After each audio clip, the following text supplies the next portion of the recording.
How to turn on or turn off call bearing on any Android device. Hello everybody, welcome to another video. In this video we're gonna learn how we can set on the settings of the call bearing on any Android.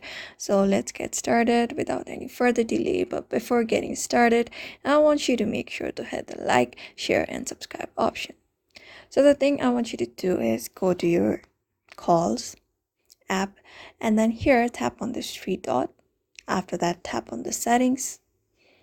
After that, you need to go under supplementary services. It may vary from device to device. Right now I'm using a Samsung phone.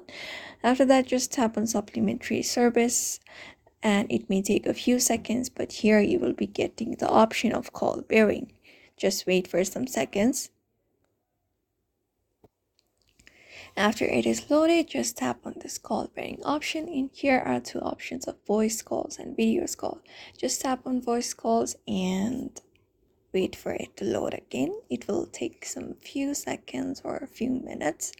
After that, you will be able to see these options. And then within this bunch of options, you may just enable the options that you want. Let's say I want to enable this all outgoing calls. And there you go, I have enabled the options and your call bearing has been enabled onto your Android phone by these options. So therefore, in this way you can turn on or turn off call bearing on Android device on any of the Android devices by following the steps. So therefore, I hope this video was helpful to you, and thank you for watching this video.